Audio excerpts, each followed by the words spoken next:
Assalamualaikum warahmatullahi wabarakatuh. Allahu Akbar, Allahu Akbar, Allahu Akbar, Allahu Akbar, Allahu Akbar, Allahu Akbar, Allahu Akbar, Allahu Akbar,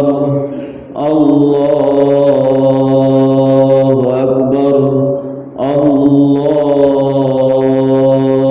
Akbar, La ilaha illallah, Wallahu Akbar, Allahu Akbar, walillahil hamd. Allahu Akbar kabira, walhamdulillahi katsira, wa subhanallahi bukratan wa asila. La ilaha illallah wahdah, sadaqa wa'dah, wa nasara 'abdah, wa a'azza jundahu, wa hazamal ahzaba wahdah. La ilaha illallah, wa la na'budu illa iyyah, mukhlishina lahuddin, walau karihal kafirun. Alhamdulillah, alhamdulillahilladzi ja'ala siyama Ramadan rahmatan wa maghfirah wa 'itqan wa ridaan lil muttaqin. Wassalatu wassalamu ala sayyidina Muhammadin sayyidil mursalin wa ala alihi wa sahbihi wat tabi'in wa tabi'it tabi'in lahum bi ihsanin ila yaumiddin. Asyhadu an la ilaha illallahul malikul haqqul mubin, wa asyhadu anna sayyidana Muhammadan abduhu wa rasuluhu sadiqul wa'dil amin. Amma ba'du, ayyuhal ikhwah, ittaqullaha rabbal alamin fi kulli waqtin wa hin hatta ya'tiyakal yaqin. Tadkhulu jannata rabbikum salimina ghanimina faizin.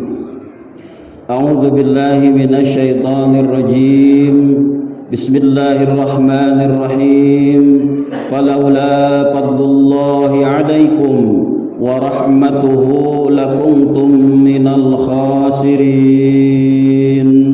Shadaqallahul azim.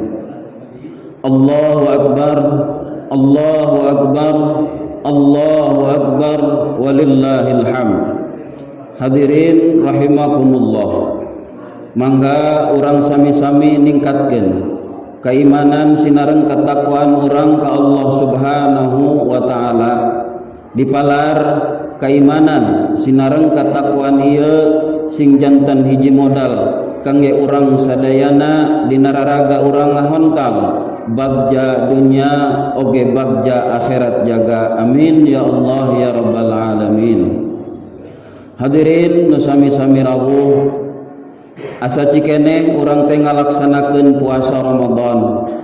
Ramadan anu benten ti memehna. 2 kali Ramadan urang masih kene mayunan masa pandemi. Cocoba khususna kangge negeri urang, umumna kangge manusia saalam dunya. Kiwari kebiasaan nu 2 tahun katukang teu karaos deui. Nu harita suka bunga ti mimiti nungguan tanggal hiji anu jadi kebiasaan diumumkeun ku pamarentah dugi ka diumumkeun poe lebaran. Urang emut keneh kumaha bangsa urang nyambut Ramadan. Loba kebiasaan anu 2 Ramadan ieu robah. Anu teu meunang mudik, anu teu meunang loba kagiatan ruang riung jeung nu sanesna. Tahun ieu kacida pisan istimewana Ramadan nu urang dilaksanakeun. Urang sadaya nuju dipaparin musibah. kakenaan ku COVID-19 nyebarna penyakit alatan virus anu namina corona. Pamarentah nganjurkeun kumang rupa-rupa tarekah dina nyinglar oge ngungkulan eta virus anu tujuanana supaya eta virus teh teu sumebar jeung teu nular tur teu jadi madorot oge teu ngamadorotkeun. Nu matak ngayakeun aturan demi kasayan urang sadayana nu wajib hukumna ku urang didukung. Bari tetep urang ngadoa kana Maha Kawasa mugia ieu musibah gancang diangkat ku Allah Subhanahu wa taala tur virusna gancang musnah di ieu alam dunya. Amin ya Allah ya rabbal alamin. Allahu akbar, Allahu akbar, Allahu akbar, walillahil hamd. Alhamdulillah wa syukrulillah ala ni'amillah. Urang sadaya dipaparinan kapercantenan, dipaparin panjang yuswa dugi katepang sareng kaping hiji Syawal tahun 1442 Hijriah. Tutas urang sasonoan sareng rajana sasih anu paling mulia nyabuktosna sasih Ramadan anu tos kalangkung. Anu dina dinten ieu maparin hadiah anu ngalimpah ruah, anu mangrupi rahmat, magfirah sareng karidoan ti Allah Subhanahu wa taala. Pidawuh Rasulullah sallallahu alaihi wasallam, syahrul Ramadan awwaluhu rahmatun wa awsatuhu magfiratun wa akhiruhu itqum minan nar.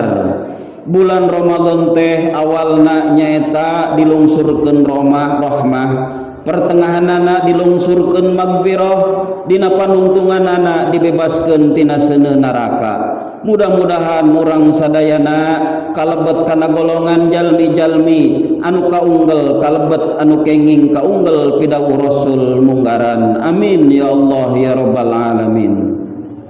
Hadirin rahimakumullah, ieu sadayana fadl ti Allah Subhanahu wa taala, kanugrahaan ti Allah Subhanahu wa taala, luyu sareng dawuhan mantena falaula fadlullahi alaikum wa rahmatuhu lakuntum minal khasirin. Maka lamun teu ku fadl Allah anu dipaparinkeun ka aranjeun oge lamun teu aya rahmatna tangtu bukti aranjeun kabeh kaasup jajaran jalma-jalma anu meunang karugian. Oge Kanjeng Nabi Muhammad sallallahu alaihi wasallam ngadawuh, kullu bani adam khata'un wa khairul khata'ina at-tawwabun. Setiap anak Adam eta pasti bebenang ku kasalahan, tur anu pang alus-alusna boga kasalahan tegesna dosa nyaeta jalma-jalma anu rajin ngayakeun pertobatan. Urang kudu rumasa yen dina kahirupan moal leupas tina dosa. Urang kudu boga rumasa yen dina kahirupan urang moal leupas tina ngalakukeun kasalahan. Da ieu tos jadi guratan ti Allah Subhanahu wa taala yen al insanu mahallul khata'i wan nisyan. Manusia teh tempatna kalelepatan oge tempatna kaluluputan.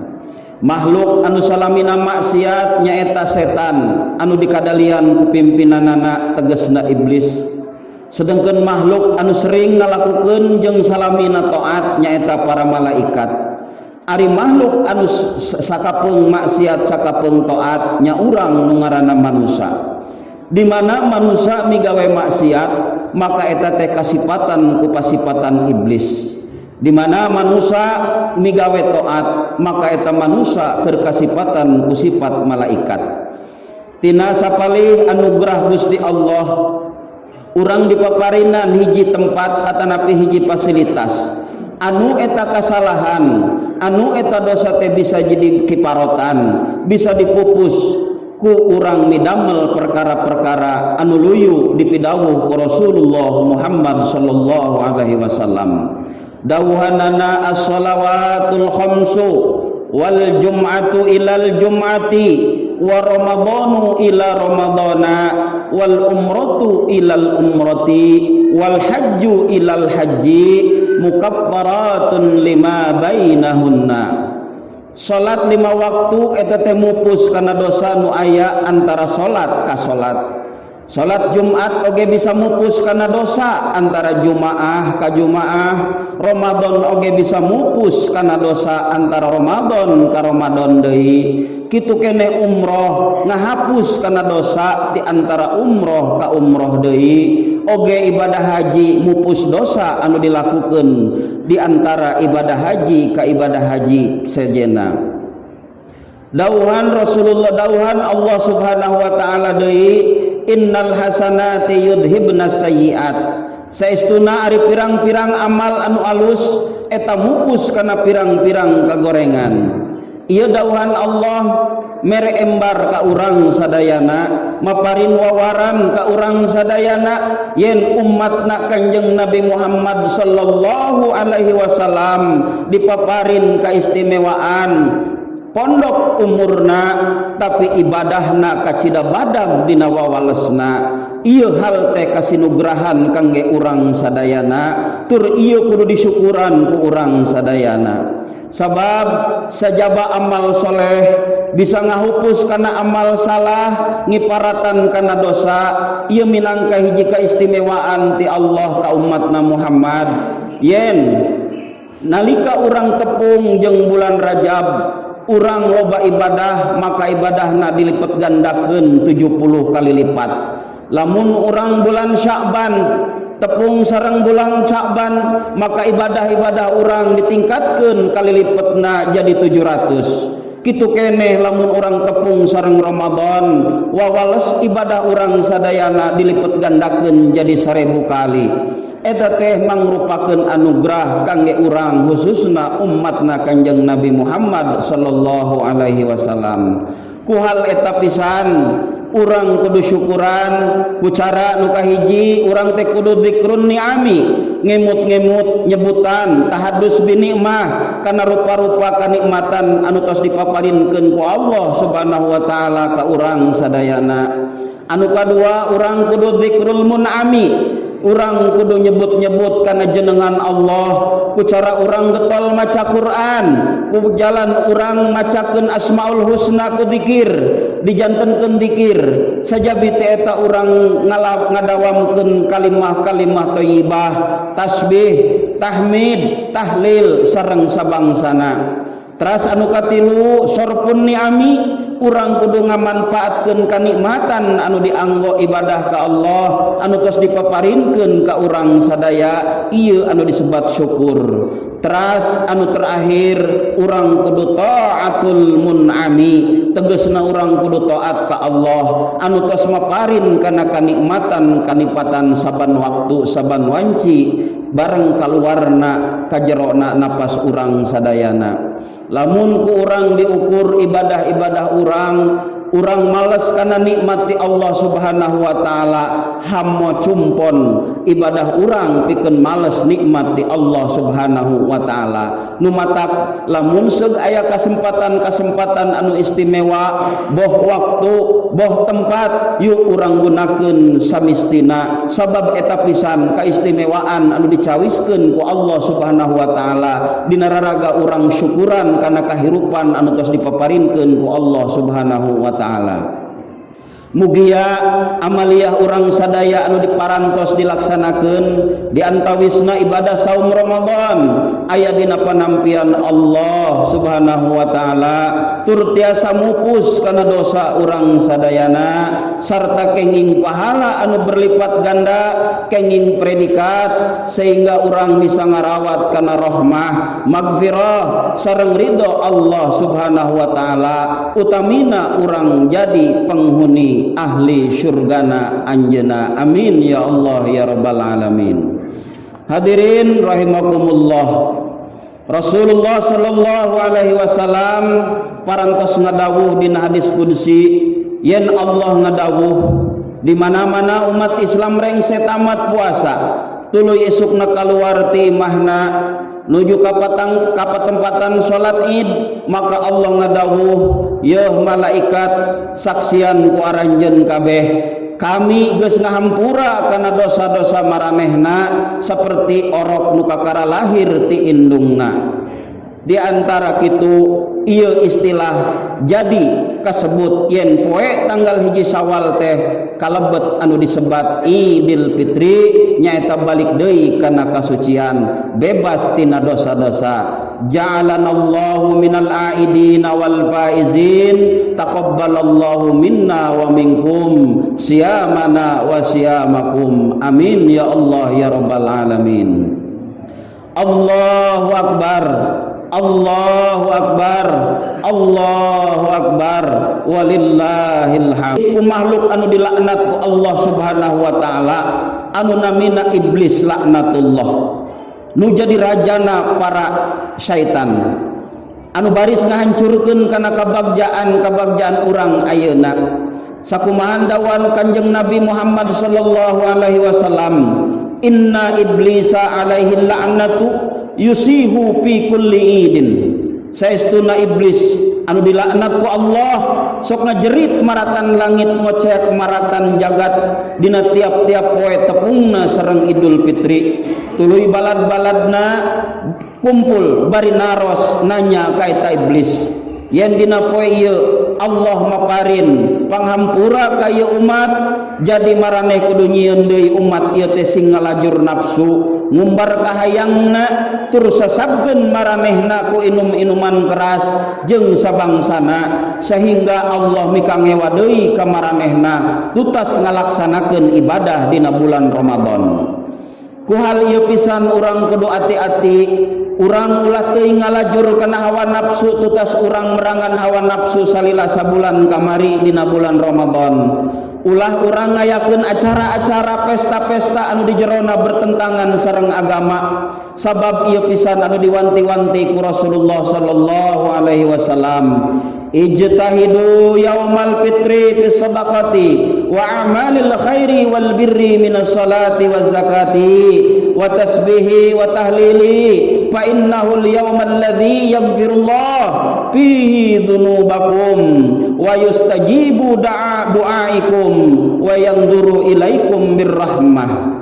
Masing saestu aranjeun kabeh ngalakukeun amal soleh dina poean Idul Fitri ku cara lobakeun sedekah jeung amal-amal nu aralus saperti salat, zakat, boh nu fardu oge nu sunnah, seureukkeun maca tasbih, tahlil, karena saestuna Idul Fitri teh eta hiji poe anu dina eta poe Allah ngahampura kana dosa-dosa aranjeun oge ngaijabah kana doa-doa aranjeun oge Allah ningali anjeun ku rahmatna. Allahu akbar, Allahu akbar, Allahu akbar, walillahil hamd. Hadirin rahimakumullah, peryogi kauninga yen dosa anu dihampura ku Allah kusabab puasa sareng amalia dina bulan puasa teh nyaeta dosa antara urang ka Allah. Anapun dosa urang ka sasama mah belum tentu kahapus. Kumargi sakitu dina momentum Idul Fitri ieu urang laksanakeun nu kahiji silaturahmi, nu kadua istihlal, nu katilu istirda, anu kaopat istibra. Tegesna nu kahiji urang silih halalkeun, urang sambung patali wargi, urang silih ridokeun bisi aya katuangan leuteun anu teu halal urang halalkeun dina poe ieu. Lamun aya dosa urang silih lubarkeun dina poe ieu, kadulur, kabaraya, oge ka tetangga, sabada kitu urang kada nyiapkeun diri pikeun ningkatkeun amal soleh di bulan Syawal anu kapayun. Tur urang kudu boga patekadan yen salaresna urang tepung jeung Syawal teh ieu mulai perjuangan awal, tutas urang diisat awak, dilatih diri, dididik disiplin dina bulan Ramadan. Tepung sareng Syawal ieu perjuangan awal pikeun bajuang bitotama dina raraga urang nyalametkeun diri urang sareng keluarga dina godaan-godaan hawa nafsu sareng iblis oge balad-baladna. Hadirin rahimakumullah, tur pamadegan-pamadegan urang dina raraga mayunan Idul Fitri ieu ulah dugi ka salah pamadegan. Urang kudu ngudag kana makna Idul Fitri. Yen Idul Fitri teh urang kembali deui suci tina hal-hal anu memang kamari ku urang dilakukeun anu sifatna ngotoran diri urang, sifatna tina kasalahan oge sifatna tina dosa nu urang dilakukeun sehingga urang nu tadina suci jadi kotor. Tah ayeuna urang lebet kana Idul Fitri, urang kudu bisa mere baju ka awak urang ku baju katakwaan, ku lampah-lampah anu bisa nimbulkeun ridona Allah Subhanahu wa taala, tur laku-laku anu mantap Allah henteu bendu ka urang sadayana. Hakikat Idul Fitri laisal aid liman labisal jadid walakinnal aid liman ta'atuhu tazid. Idul Fitri teh lain pikeun jalma anu bajuna weuteuh, daharna seubeuh, imahna pageuh, tapi Idul Fitri mah pikeun jalma anu taat ka Allah tambah maneh bari pageuh. Hadirin rahimakumullah, Idul Fitri ayeuna yuk urang jadikeun kasempatan nyaliksik diri ngoberean badan, bilihna urang kamalinaan dina lalampahan. Urang sadar yen urang teh sering ngarempak ugeran Allah nu pamustunganana jadi dosa. Rumasakeun diri teh loba milampah laku teu uni, loba ngalakonan kasalahan antukna loba laku anu teu saluyuk, loba lengkah anu teu merenah daremen nincak dina salah. Dosa ka Allah kacida numpukna, komo deui dosa ka sasama. Urang sok tanpa sadar pernah ngaraheutkeun amanah sasama, tanpa sadar urang pernah nganyerikeun atina sasama, ngaguna sikah hak-hakna. Tah dina kasempatan ayeuna payus pisan lamun urang sililubarkeun, urang silibebaskeun tina dosa-dosa urang papada urang. Pikeun nyampurnakeun kasucian diri lebet ka Idul Fitri, urang jadikeun ajang silaturahmi sakantenan urang sililubarkeun dosa papada urang, malah ilang nagantar kakaitan. Utamakeun silih hampura jeung batur sakasur, batur sasumur, anak bojo tur dilajeng urang silih hampura jeung batur salembur, dulur baraya oge tetangga. Umat anu kacida kedah diutamikeun nyaeta ka ibu sareng ka rama. Upami ibu sareng rama urang masih araya keneh anu lengkap oge kantun sabelah, yuk urang caketan aranjeuna, margi urang kedah emut kana jasa-jasa aranjeuna. Ieu kedah diutamikeun memeh ka batur kudu ka ibu rama urang. Yen urang sadar tanpa aranjeuna urang moal aya di kieuna, suksesna urang, majuna urang ayeuna moal leupas tina jasa aranjeuna. Sasatna ibu nu ngandung bapa anu ngayuga, ibu nu ngandung urang dugi ka 8 sasih lamina, susah payah dina ngandung urang. Anjeuna teu tibra kulem da usikna urang nalika dina patuangan, urang kudu emut kadinya. Aranjeuna sabar nganti urang lahir, nalika urang bade dilahirkeun anjeuna adu belajar, anjeuna antara hirup sareng maot di payunan, nahan nyerina ngalahirkeun urang sadayana. Sok urang emutan, pareng wanci janari kasubuhnakeun, hawa tiis nyelecep kana awak, hiliwir angin mawa beja pirasat yen urang bakal bubrag ka alam dunya sabab ibu urang karaos patuanganana. Rama urang ti buburanjat nyusul indung berang, tetolih poekna peuting, tetolih kana kaayaan. Ibu urang mandi getih, ibu urang guyang adu belajar, ti pepereket sakuat tanaga pikeun ngaluarkeun urang dina patuangan. Ngembeng cisacana yen antara hirup sareng maot dina ngababarkeun urang sadayana. Kesang badag, kesang lembut maseuhan sakujur salirana, cisoca harpan bagja ngembeng dina tungtung panonna. Miharep urang bubrag lahir ka alam dunya kaayaan dina salamet, teu paduli kana nyawa anu dipayunan ku anjeuna. Yen ngalahirkeun teh kacida nyerina, urang kudu sadar kapalih dinya. Teu kitu wungkul saleresna urang teh ngariripuh ka aranjeuna teh sabada urang gubrag alam dunya 2 tahun lamina urang nyadap pinarep anjeunna saripati salirana disadap ku urang sadayana ogona urang merekelana urang baungna urang jadi ujian kesabaran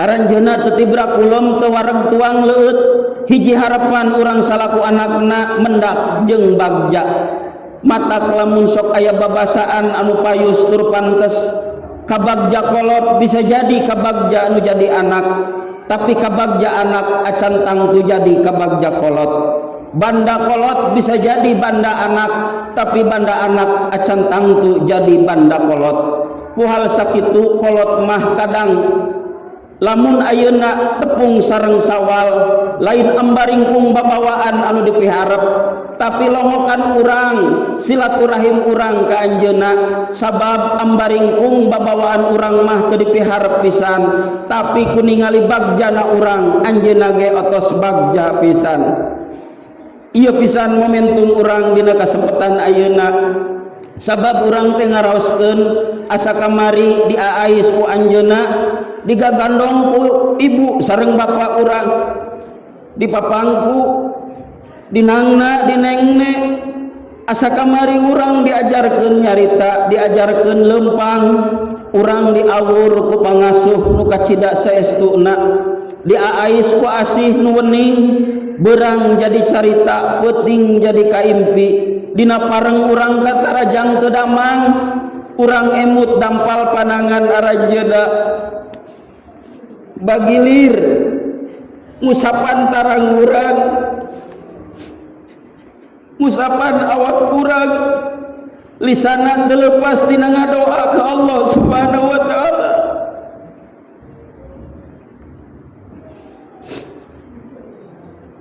harapanana urang teh waluya bagja waras salawasna teu miharep urang teh aya dina kasangsaraan malah ibu urama urang sering ngabohong lamun katuangan ukur sakedik urang diutamikeun ka jenting aranjeuna teu tuang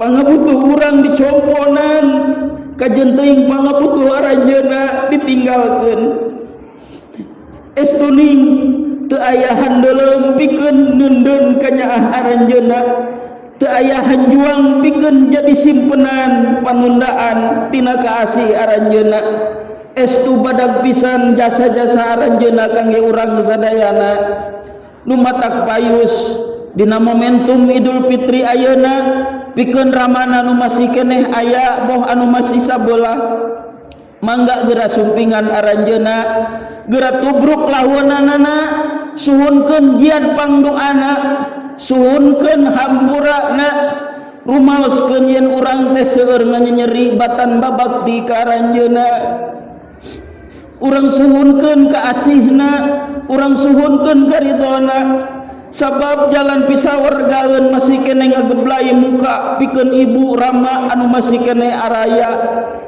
pikeun urang anu tos teu araya ibu sareng ramana kadang ayeuna mah ukur hanjakalna sabab patarema panangan geus teu bisa nubruk kana lahunan ukur tutumbul nu aya di pakuburan urang nyegruk rek menta panyuluhan oge urang ayeuna mah teu tiasa loba jalma nu hanjakal dina akhirna sabab keur hirup ibu ramana anjeunna tamelar teu mirosea tapi najan ayeuna misalna teu araya nembe sadar yen geuningan ka asih ka deudeuh aranjeuna teh teu pegat dina luputna usum teu pegat dina ulamna mangsa ku hal sakitu payus lamun urang teu liren ngadoakeun aranjeuna ku ucapan Allahumma gfirli wali walidayya warhamhuma kama rabbayani shaghira duh Gusti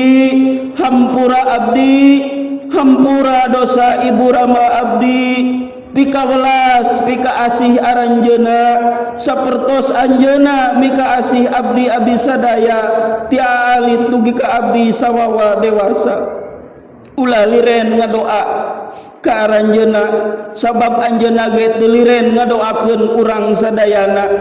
Urang kagambar lamun aranjeuna digotong ku pasaran memeh digotong aranjeuna ngabebengkang ngabanusa urang tingali ragana anu tara pendak sareng bagja sabab bagjana kangge urang salaku palaputrana. Nalika anjeunna ngabanusan urang tingali raga badagna anjeunna temendak pisan kana wargna tuang, temendak pisan kana katibrana kulem sabab seueur kamelang ka urang salaku putrana. Terkadang urang salaku putrana kadang teu boga rasa rumasa pikeun ngawales jasa-jasa aranjeuna. Ukur ku doa urang dugikeun sabab lamun urang ngabales jasa-jasa aranjeuna moal pisan cumpon urang jasa anjeunna lamun dibales ku urang sadayana. Ku hal sakitu dina kasempetan ieu teu lepas urang tetap meredih kana asihna Gusti, teu lepas urang nededa kana ridona Allah Subhanahu wa taala. Mudah-mudahan kangge ibu Ramana anu tos teu araya urang doakeun mudah-mudahan aranjeuna aya dina patempatan anu mulia dina diri Allah Subhanahu wa taala. Oga dihampura sagala dosa perdosaanana kasayan dilipet gandakeun ku mantenna. Tur urang salaku palaputrana sing kalebet palaputra anu soleh anu janten pahala anu teras ngocor ka aranjeuna. Amin ya Allah ya rabbal alamin. Atuh anu ibu Ramana masih keneh aya sok geura lepaskeun bang baluh dina diri urang, egoisme urang lepaskeun. Yuk urang ayeuna ngamimitian nyieun kasayan aranjeuna sabab eta pisan jalan pisawargaeun kangge urang sadayana. Kajida tegableg ucus pikirna lamun aya keneh ibu Rama teu mirosea, lamun aya keneh ibu Rama tamelar dina kahirupanana sabab kudu sadar yen urang aya di kieuna sabab jasa-jasa aranjeuna. Allahu akbar, Allahu akbar, Allahu akbar, walillahil hamd. Pamungkas dina khutbah danget ayeuna urang ngeneda ka Allah nu Maha Agung. Mudah-mudahan ibadah urang salami Ramadan anu tos kalangkung sing aya dina panampian mantena urang tetep ngadoa ulah lepas.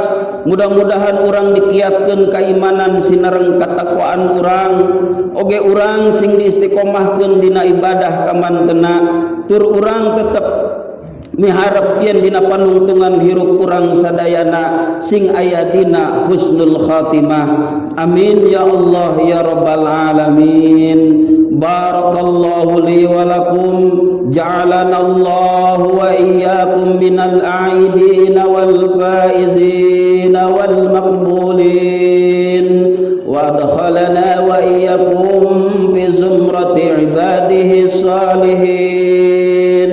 Wa aqulu qawli hadza wa astaghfirullah li wa lakum.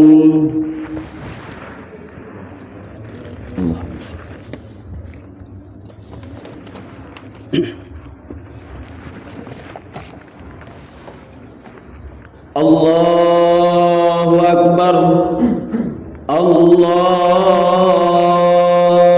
akbar, Allahu akbar, Allahu akbar, Allahu akbar, Allahu akbar, Allahu akbar. La ilaha illallah wallahu akbar, Allahu akbar, walillahil hamd.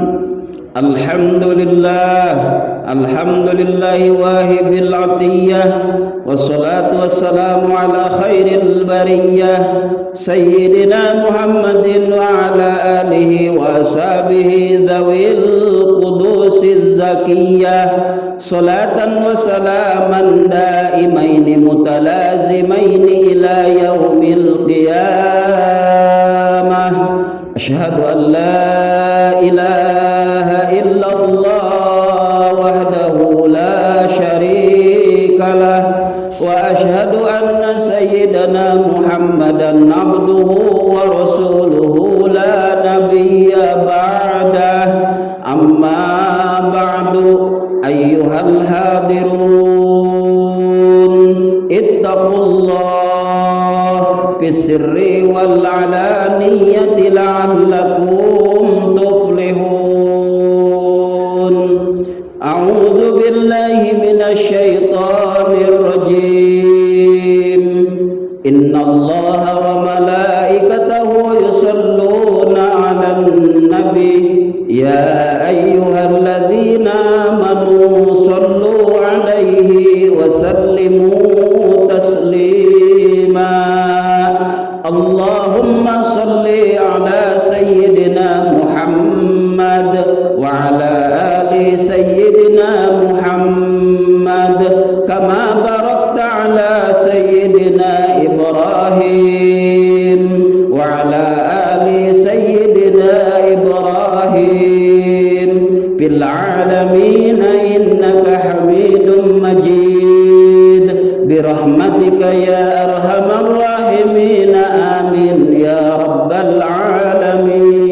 العالمين اللهم اغفر للمؤمنين والمؤمنات والمسلمين والمسلمات الأحياء منهم والأموات ويا قاضي الحاجات إنك سميع قريب مجيب الدعوات اللهم ادفع عنا البلاء والبلاء والوباء والفحشاء والفارة والمنكر والسيوف المختلفة والشدائد والمحن ما ظهر منها وما بطن من بلدنا هذا خاصة ومن بلدان المسلمين عامة إنك على كل شيء قدير اللهم إنا نسألك العفو والعافية في الدين والدنيا والآخرة اللهم انصرنا فإنك خير الناصرين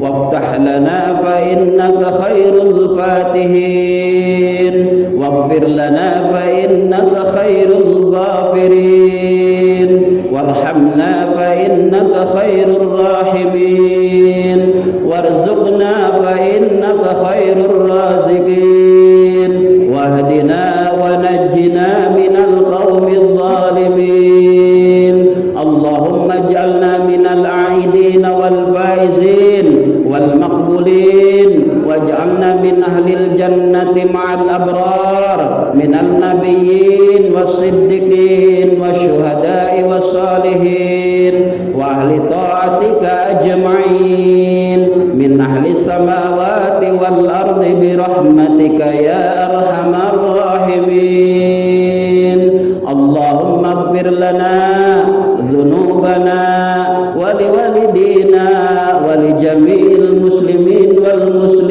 والمسلمات الأحياء منهم والأموات ربنا ظلمنا أنفسنا وإن لم تغفر لنا وترحمنا لنكونن من الخاسرين ربنا آتنا في الدنيا حسنة وفي الآخرة حسنة وقنا عذاب النار وأن الحمد لله رب العالمين يا عباد الله إن الله يأمر بالعدل والإحسان وإيتاء ذي القربى وينهى عن الفحشاء والمنكر والبغي يعظكم لعلكم تذكرون فاذكروا الله العظيم يذكركم واسألوه من فضله يؤتكم ولذكر الله أكبر أستغفر الله لي ولكم والله يعلم ما تصنعون والسلام عليكم ورحمة الله وبركاته.